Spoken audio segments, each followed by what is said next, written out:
Bonjour et bienvenue dans votre 82e consultation des plaies et cicatrisations partagées. L'occasion cette semaine de partager avec vous un cas clinique de difficulté de cicatrisation d'un abord malléolaire externe sur une fracture ostéosynthétisée. Je vous souhaite un bon visionnage de votre 82e CPE-CP. Patiente adressée par son orthopédiste, fracture bimalléolaire ostéosynthétisée il y a un mois post-traumatique, avec une difficulté de cicatrisation sur l'abord malléolaire externe, traité par bétadine algostérile, compensement secondaire hydrocellulaire siliconie responsable de macération. Nous avons une plaie exsudative, une plaie fibrineuse. Dans ce contexte, étant donné la proximité du matériel d'ostéosynthèse, il est absolument contre-indiqué d'effectuer une fibrinectomie mécanique. Les pouls périphériques sont bien perçus, elle ne prend pas de médicaments et n'a aucune comorbidité qui pourrait être un facteur de retard de cicatrisation. Je préconise la mise en place d'une crème à base de sulfadiazine argentique, la flamazine. Je jette systématiquement le premier jet qui sort du tube et utilise le deuxième jet.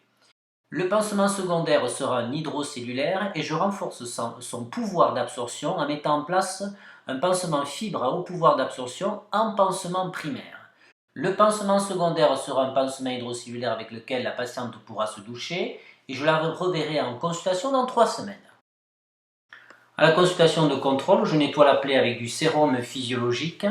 Nous avons eu une fibrinectomie très partielle, avec un petit tissu de granulation qui commence à apparaître à la partie inférieure de la plaie.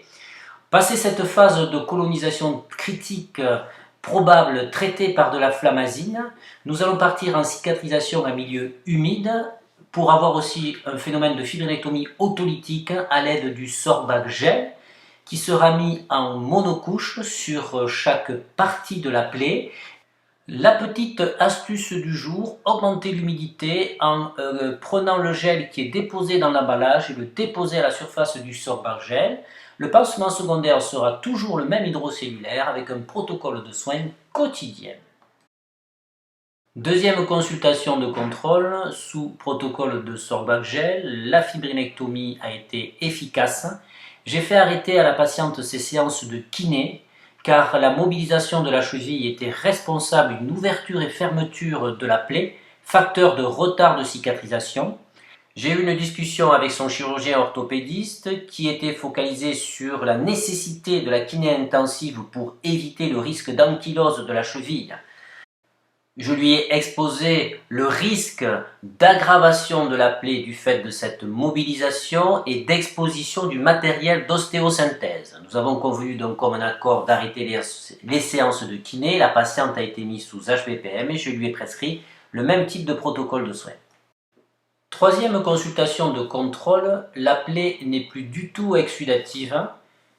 Il n'y a quasiment plus de fibrine, nous sommes arrivés au bout de l'action du Sorbag gel.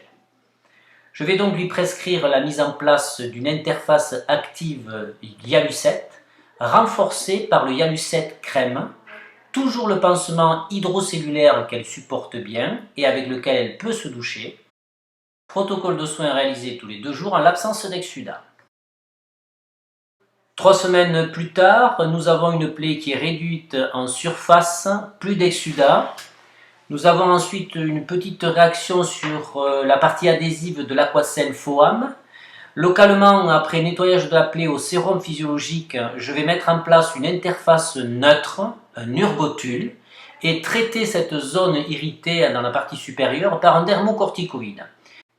Un protocole de soins tous les 2 jours, le pansement secondaire restera en aquacelle Foam, mais de surface plus importante, ce qui fait que la partie adhésive sera à distance de la zone d'irritation. La patiente va pouvoir reprendre ses séances de kiné sans trop forcer, à minima. Je revois en consultation la patiente 15 jours plus tard, 3 mois et demi de bons soins infirmiers à domicile, la cicatrisation est acquise. Elle va pouvoir reprendre la marche avec appui ainsi que les séances de kiné intensives. Afin de protéger ce néo-épiderme formé extrêmement fragile, Des chocs directs ou des forces de cisaillement, je lui prescris un pansement hydrocellulaire de protection, le Mepilex extra mince. J'explique à la patiente comment elle va pouvoir gérer elle-même ce pansement, ne pas se doucher avec et le remplacer lorsqu'il ne sera plus adhérent au niveau de cette zone de cicatrisation. C'était votre 82e CPECP. Je souhaite la bienvenue aux nouveaux abonnés. Je vous remercie pour votre fidélité et vous dis à très bientôt pour de nouvelles aventures en plaie et cicatrisation.